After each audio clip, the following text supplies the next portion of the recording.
Hey, what's up, everybody? So, in today's video, I'd actually like to delve into, well, first impressions in regard to Awakening, and in turn, my perspective on the future of Dauntless now after having actually played Awakening for quite a bit.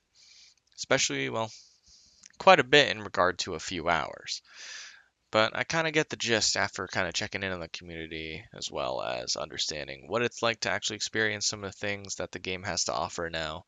But keep in mind, this perspective is coming from someone who has played the game for many years, not just as a competitive player, but also as a casual, also as very integrated into the community, as a beta tester, and well, various different things, as well as collaborating with various different personalities to figure out their perspectives in the game and essentially how to make them better as a coach. So, pretty much how I see Dauntless Awakening right now is I'm kind of in the middle ground, I won't lie. There are great takeaways from both spectrums, and I'm talking about specifically the positive and the negative. Everywhere I see, there is constant negativity in regard to the game, and I completely understand various different takeaways from that as well.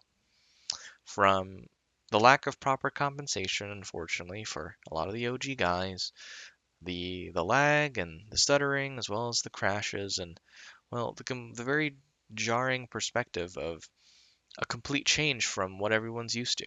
And I get it. But at the same time, there are positive takeaways. And there are incredibly great things that they were able to do that deserves respect and appreciation. From the devs' ability to legitimately be more active and official, I haven't seen that in many years. Be able to interact with the community in the way that they do now.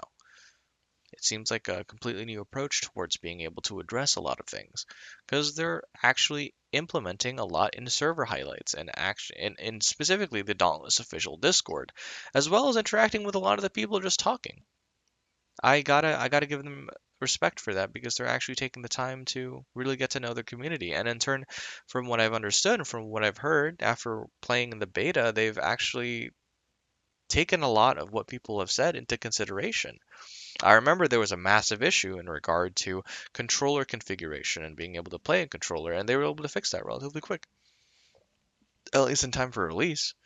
And yeah, there are still issues, but I gotta say, a lot of those issues in regard to performance tend to happen on release in many other games, including AAA titles.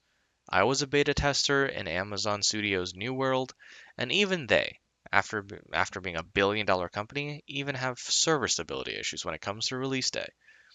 So when it comes to overall server performance and game performance, we got to give it a few days. That is the most fair you can possibly be and the most objective you can possibly be in order to actually understand whether or not we have a good perspective on it. Next one is honestly the compensation. Considering the devs are a lot more interactive with the community nowadays, I would not be surprised if they actually understood that, yeah, in the next patch, they just need to properly compensate the OG players and the vets more accordingly. Considering many of them have played thousands upon thousands of hours in the game, and, well, it seems like they can only get one weapon from the get go. That's not necessarily fair, in my honest opinion, because I feel like a lot of the vets and OGs all deserve a lot more compensation than that, and, well, at least somewhere in the middle ground rather than just one weapon, I feel, is the best approach that you can possibly take, especially when it comes to leveling them up to a level where you can actually play them at a high level. Because a lot of these vets and OGs, well, either want to play at a high level and just kind of chill or compete in trials or gauntlets. So it would really go a long way for them to be able to help out and address that. And I believe they can easily do so, which I feel like they will, considering they're interacting a lot and it feels like they're more transparent than ever before. So we'll see. But at the same time, gotta respect that. And then the other one, well, the jarring perspective in regard to buildcraft. I truly feel like, given some time, there's going to be more people who see the appeal of it. The buildcraft is different, I get it.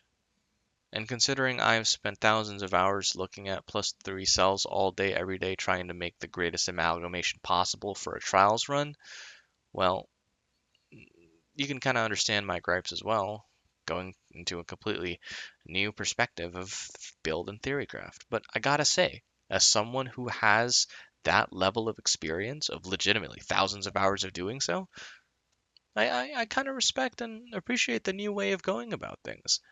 It's interesting. And yeah, I know cells get wasted and they get they just disappear after the usage of switching off an armor piece, but I gotta give them credit. They did say that it's easier to get cell cores and easier to get cells. It actually is easier to get cells. You can definitely get a shitload of them and have them ready to go. It's good stuff. It's not too much of an issue because you don't have to worry about getting plus one, plus twos, or plus threes anymore. It's just you have to get the cell. So it's really good. On top of that, it's legitimately revolving around a new weapon upgrade system that has quite a bit of improvements in regard to being able to cater the weapon more towards how you'd like to approach combat, I assume. There's different buffs that you can do, different effects. And I feel like this is going down a really good path as it could produce quite a bit of builds towards how the weapon works, paired with the weapon switching, paired with legitimately how your armors work in regard to cell composition. There's a lot that can come up of it that's definitely wasn't possible in the past. It's different, and I think a lot of people will have a hard time accepting drastic change, which I get, especially once you've become comfortable and have a lot of memories of the past. But I'll be completely honest, it's not as seemingly abysmal or filled with despair as a lot of people are treating it out to be. It definitely has its pluses, and there are quite potent pluses, like good positives. And I think give enough time, give a few days for things to kind of calm down, and we'll definitely be able to see that. We'll definitely be able to see how Phoenix Labs is able to address it. We'll see what next steps we'll need to take in order to make sure that players are happy, and in turn, we'll legitimately be able to get to a point where we kind of have an idea of what the future of the game will look like. Because this is just the first step. We got to remember that. There are other things coming that expand upon this experience more so than you think. This is a big update considering it's released on Steam as well, but we got to think about it. Legend Hunts are coming. That's going to be a lot of Elder Behemoths that are completely reworked and actually have this crazy difficulty that they claim is going to actually challenge players. That's awesome. End game content, boom. And on top of that, from just the roadmap and server highlights, apparently there's going to be more competitive aspects in regard to controlling islands and getting better buffs from certain islands because your guild controls them, for example. Or maybe there will be different ways of being able to express your competitive love of the game through trials crowns that may commemorate top 5 placements now. Various different things that I feel like would go so far. And I feel like as time goes by, there's going to be new cells that will be able to be implemented, new weapons, so many different things that has the great potential for future establishments for the game. And I feel like people need to recognize that. They just be patient and be open-minded. There's a lot that can come from this still. And I just gotta say, I'm thankful that I mean they're a free game company. They're going to need to find ways to get the funds to be able to keep the game running. So I just got to give them credit for not making it as making the whole monetary process or like the various different aspects towards monetizing their game as crazy and as in your face as many other games tend to do, especially a lot of other MMOs that revolve around mechanics of hyper monetization in almost every single part of the gameplay experience. Dauntless is still doing it in a very tasteful and subtle way. And yeah, there's loot boxes. And yeah, there's like a down payment on platinum now, but at the same time, it's not in your face. It's not in your face. It's there. It's not necessarily like n- needed in order for you to actually experience the game for what it has. But yeah, I think it's in a good path. I think it's in a good direction. And honestly, we'll just have to see how it goes, regardless of what happens. And I'm here for the long run, pretty much. Gonna see how this game ends. Gonna make more content on it. Gonna tell more stories. I'll probably be telling more stories this weekend. It's gonna be good.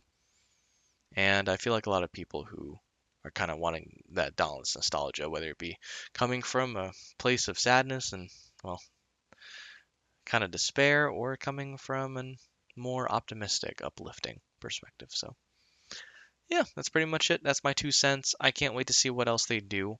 And I hope they're able to legitimately take care of the problems that are at hand, considering the dev team is once again working to be more transparent and more addressive of the community more than ever before. So, but anyways, guys, thank you so much for taking the time and watching and listening, pretty much. And yeah, if you enjoyed the video, please like and subscribe. It would really help me out in the future. Anyways, guys, thank you so much for taking the time, and I hope you guys have a great night.